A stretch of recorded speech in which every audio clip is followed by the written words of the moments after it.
বিটিচিৰ ভোটযুদ্ধ সমাগত আৰু এই সময়খিনিত আমি পূৰ্বতেও দেখুৱাইছোঁৱে যে বিটিচিৰ প্ৰতিটো পৰিষদীয় সমষ্টিতে এতিয়া যুদ্ধংদেহী ৰূপত প্ৰতিটো ৰাজনৈতিক দল আছে আৰু সকলো আগ্ৰাসীভাৱে নামি পৰিছে ৰণক্ষেত্ৰত।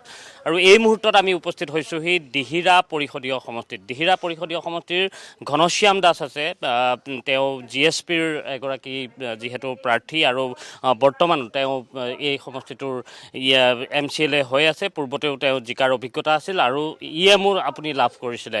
আৰু 2020ৰ যিটো ৰাজনৈতিক প্ৰেক্ষাপট, সেই ৰাজনৈতিক প্ৰেক্ষাপটৰ কথা সকলোৱে নিশ্চয় জানে, সেইখিনি কথাও পাতিম। লগত আছে জন দাস আৰু অবড়ো সুৰক্ষা সমিতিৰ তেওঁৰ ৰাজ্যিক সম্পাদক। প্ৰথমতে মই ঘনশ্যাম দাসৰ কাষলৈ আহিছোঁ। ঘনশ্যাম দাস ডাঙৰীয়া, কেনেকুৱা চলিছে এতিয়ালৈকে ইয়াত আপোনাৰ প্ৰতিদ্বন্দ্বিতা কেনেধৰণে আগবাঢ়িছে? প্ৰচাৰ দেখিছোঁৱে, আপুনি নামঘৰ বা বিভিন্ন চোতালে চোতালে আপোনালোকে প্ৰচাৰ চলাইছে। হয়, ইতিমধ্যে আমাৰ প্ৰচাৰ ভালেই চলিছে, মোটামুটি 110% বুলি ক'ব পাৰি। কাৰণ নিশ্চিতভাৱে আমি ইয়াতে আগবাঢ়ি আছোঁ। কোনো ইয়াতে প্ৰতিদ্বন্দ্বিতাৰ কাৰণে ওলাই আহিব পৰা নাই। এতিয়া ক'ব পৰা হোৱা নাই কোনে ছেকেণ্ড পজিশ্যন আহিব। সেই সংক্ৰান্তত সমূহ ৰাইজে জনগণে একত্ৰিত হৈ আছে। কাৰণ মই 10 বছৰ কাল ইতিমধ্যে অতিবাহিত কৰিল, মাত্ৰ এমাহ দুমাহ ভিতৰত অতিবাহিত হ'ব। কিন্তু মই ৰাইজৰ হকে কাম কৰিছোঁ, ৰাইজৰ হকে মাত মাতিছোঁ। সকলোখিনি ৰাইজৰ কৰণীয় কাম যিমানখিনি আছে চুপা বেচিছত সকলো ৰাইজকে অনুদানবিলাক মই আগবঢ়াইছোঁ। কোনো হৰলৈকে কৰা নাই, বেইমানি কৰা নাই। যিমানখিনি মোৰ অনুদান আহে সেই অনুদানখিনিও মই ৰাইজকেই ডিষ্ট্ৰিবিউট কৰি দিছোঁ। সেইকাৰণে সকলো ৰাইজে ভাল পায়।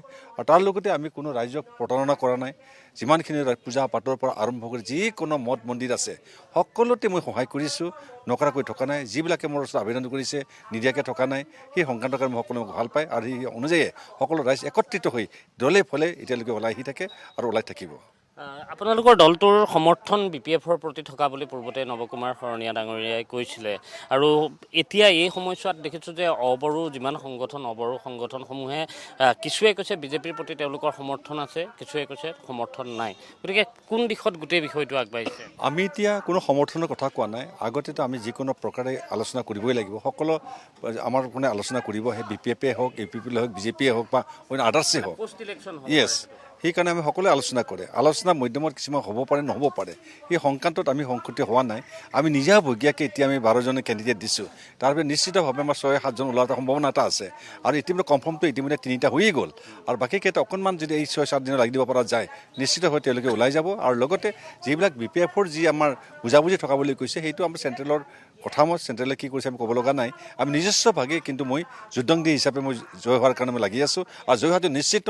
আৰু যেতিয়া মই নমিনেশ্যন দিবলৈ গৈছিলোঁ, নমিনেশ্যন দিয়াৰ সময়তে 7-8 হাজাৰ মানুহ নিজেই ওলাই আহিছে। যিবিলাক আহিব পোৱা নাই, কিছুমানে কান্দিছে আমাক কিয় নামাতিলে, কিয় যাব নাপালোঁ। সেইকাৰণে মই নিজেও দুখ লাগিছে। ইমানজন মানুহ নিয়াও সম্ভৱপৰ নহয়, নি পেলাই তেওঁলোকৰ ঘৰত আনাও সম্ভৱপৰ নহয়। সেইকাৰণে যিমানখিনি মই আণ্ডাৰ কণ্ট্ৰল কৰিব পাৰোঁ তেওঁলোকে আহিছে, সকলোকে কণ্ট্ৰল কৰিছোঁ। ধুনীয়াকৈ শান্তিপ্ৰিয় হৈছে, নিজৰ ঘৰলৈকে উভতাই আনিছোঁ। তেনেকুৱা আমি ৰাস্তাত তেওঁলোক ৰাখিছোঁ।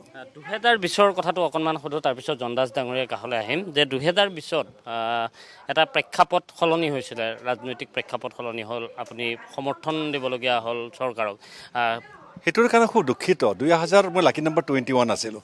মই নহ'লে কাৰো চৰকাৰেই নহয়, আনকি BJPৰো নহয়, BPFৰো নহয়, EPPৰো নহয়। এনেকুৱা পৰ্যায়ত মই খুব দুখ লগা আছিলে। কিন্তু যি প্ৰেক্ষাপটত আছিলোঁ মই তাতে যাবলৈ মোৰ ইচ্ছা নাছিল।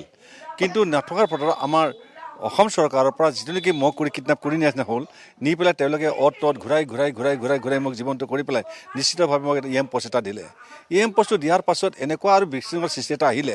ইমান ধুনীয়াকৈ মই কাম কৰিলোঁ। মোৰ ডিপাৰ্টমেণ্ট এগ্ৰিকালচাৰ দিছিলে। এগ্ৰিকালচাৰ ডিপাৰ্টমেণ্টত মই কোনো এটা হৰলকি নকৰাকৈ, 5 পইচা এটা কেলেংকাৰী নকৰাকৈ, কোনো এটা নটিচ নিদিয়াকৈ, কোনো এটা অবজেকশ্যন নিদিয়াকৈ মোক EMটো কৰ্তন কৰি দিলে। আৰু EMটো কৰ্তন কৰা নিৰীক্ষা তেওঁলোকৰ তাতে যাব লাগে। হয় যে BJP নহ'লে BJP আহা, নহ'লে EPL জইন কৰা। মইতো যাব নোৱাৰোঁ। মই এটা গণসুৰক্ষা পাৰ্টীৰ এজন ভাইচ প্ৰেছিডেণ্ট যদি যাওঁ তে দলটোৱে ভংগ হৈ যাব। এই সংখ্যাটো মই কাৰো প্ৰতি আকৰ্ষিত হৈ ক'লেও নগ'লোঁ। মই নিজৰ জেগাত স্থিৰ থাকিলোঁ। ৰাইজৰ মতে স্থিৰ থাকিব লগা হ'ল। ৰাইজক মই প্ৰতাৰণা কৰিব নোৱাৰোঁ। পইচাই ডাঙৰ বস্তু নহয়, মাত্ৰ ৰাইজৰ মাত মাতিব পৰা অধিকাৰটো মোক লাগে।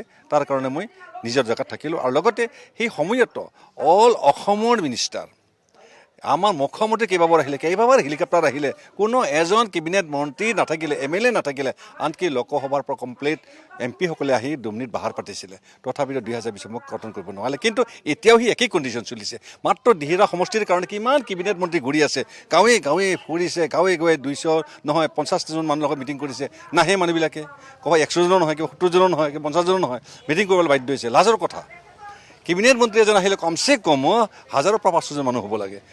কিন্তু এতিয়া ইয়াতে তেওঁ সহায় পোৱা নাই আৰু আজি বা কালিৰ ভিতৰত যেনেকৈ 18 তাৰিখৰ ভিতৰত আকৌ মিটিং কৰিব তাতো সেই একেই অৱস্থাটো হ'ব কাৰণ দিহিৰাবাসী ৰাইজে জানে প্ৰতাৰণা কৰি থকাবিলাকক ভাল নাপায় আমি সত্যত থাকোঁ সত্যমতে আমি কামবিলাক আগবঢ়াই দিওঁ কি কাম কৰিছোঁ কি কাম কৰা নাই আমাৰ সকলো ৰাইজে দেখা পাইছে ইতিমধ্যে মই যি 3.5 বছৰ মই EM হৈছিলোঁ সেই সময়তে যিমানখিনি পাৰোঁ ৰাস্তা ঘাট পদূলিৰ পৰা আদি কৰি শেষ কৰিলোঁ আৰু মাত্ৰ মোৰ চকুত ডাঙৰ ৰাস্তাৰ ভিতৰত 3টা আছে সেই 3টা কৰিব পাৰিলে ৰাইজৰ কোনো অভাৱাই নাছিলে কিন্তু EMটো কটন হোৱাৰ পিছত মই আৰু নাবাৰ্ড বেংক ৱৰ্ল্ড বেংকৰ পৰা SBIৰ পৰা এইবিলাক আনিব পৰা নাই এপ্লাই কৰিছোঁ এতিয়ালৈকে অহা নাই আহিলে নিশ্চিতভাৱে সেই ৰাস্তাখিনি হৈ যাব আগন্তুক যদি মই আৰু জিতি যোৱাৰ পাছত নিশ্চিত সেই ডাঙৰ ৰাস্তা 3টা যেনেকৈ 3 কিলোমিটাৰ 2 কিলোমিটাৰ 5 কিলোমিটাৰ ৰাস্তা আছে সেইবিলাক নিশ্চিত কৰি দিম কিন্তু এতিয়ালৈকে মোৰ 65ৰ ওপৰত ৰাস্তা বনাই দিলোঁ চিন্তা কৰিব লগা ৰাইজে কিন্তু খুব সকাহ পাইছে ধন্যবাদ জনাইছোঁ আমি আৰু কথা পাতিম কিন্তু জন দাস আছে আমি জন দাসৰ সৈতে কথা পাতিবলৈ চেষ্টা কৰিম জন দাস ডাঙৰীয়া নিৰ্বাচন আহিলে জন দাসৰ কিছু ভূমিকা থাকে আগৰ পৰা তেনেধৰণৰ চৰ্চাও থাকে এইবাৰ কি দেখিছে এতিয়ালৈকে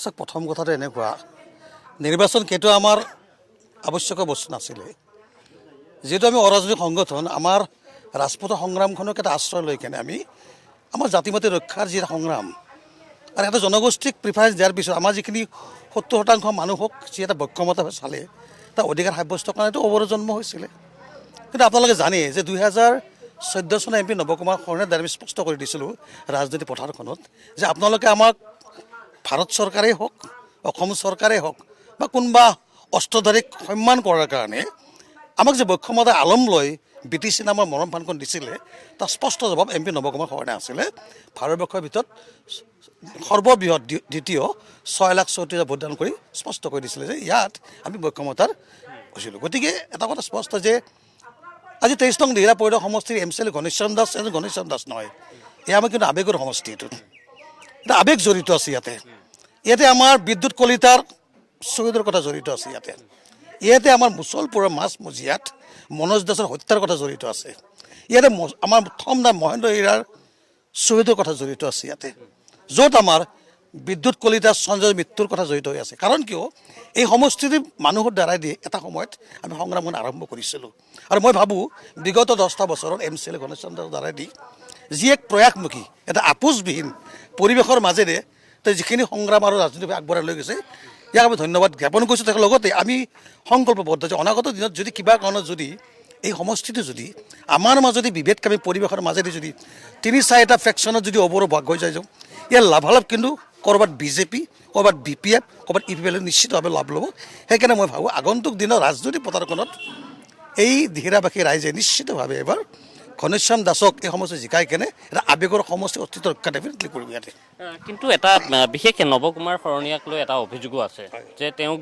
যি কাৰণত অবড়ো লোকে তেওঁক সমৰ্থন দিছিলে সেই কামখিনি তেওঁ কিন্তু কৰিব নোৱাৰিলে বুলি সেই অভিযোগটো আছে চাওক এটা কথা মন কৰোঁ আপোনালোকে জানেই বিভিন্ন সময়ত আমি MP নৱ কুমাৰ শৰণীয়াক দোষী সাব্যস্ত কৰিছিলোঁ যে তেওঁ ৰাজনৈতিক অপৰিপক্কতাই আমাৰ মানুহখিনি কিন্তু ক'ৰবাত খুব ক্ষতিগ্ৰস্ত কৰিছিলে চাওক এটা কথা মন কৰিব MP নৱ কুমাৰ শৰণে ইমান ৰাজনৈতিকভাৱে ইমান পৰিপক্ক আজিও নহয় তেখেতে গতিকে এজন নজনা মানুহৰ ভুল কৰাটো স্বাভাৱিক কথা এতিয়া যদি তেখেতৰ যদি অপৰিপক্কতাক যদি আমি দোষী সাব্যস্ত কৰি তেওঁক যদি আকৌ দূৰলৈ ঠেলি দিওঁ নিশ্চিতভাৱে যি MP নৱ কুমাৰ শৰণে হাৰিব পাৰে MP হিচাপত কিন্তু BTCৰ 22 লোকক অনাব ৰাইজৰ কাৰণে MP নৱ কুমাৰ শৰণে এতিয়াও কিন্তু প্ৰাক্তন নহয় এজন MP হৈ আছে ইয়াতে এই MP নৱ কুমাৰ শৰণে আমি হৰুৱাৰ পৰা চাৰ্টিফিকেট আদিৰ পৰা ইয়াৰ পৰা আমি কিমান ক্ষতিগ্ৰস্ত হয়তো আপোনালোকে আজি গম নাপাব আৰু 2-1 বছৰ পিছত গম পোৱা যাব ৰাইজে অনুমোদন কৰিছে গতিকে মই ভাবোঁ যে MP নৱ কুমাৰ শৰণে যিখিনি কাম কৰিব লাগিছিলে হ'ব পাৰে পৰাজিত বা তেওঁ বিফল হয় ডেফিনেটলি হয় কিন্তু উপায়বিহীন কাৰণ কিয় ইমানখন মানুহৰ ভিতৰত 550 সাংসদৰ ভিতৰত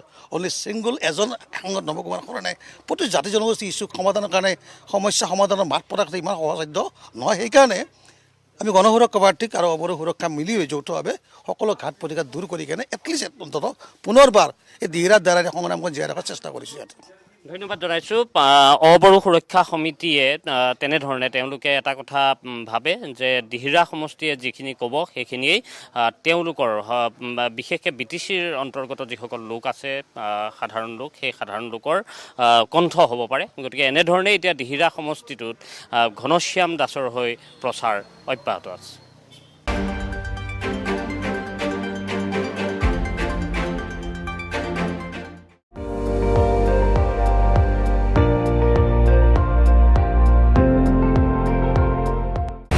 আপুনি চাই আছে ND24 সৰ্বশ্ৰেষ্ঠ নহয় সৰ্বোত্তমৰ দোষ।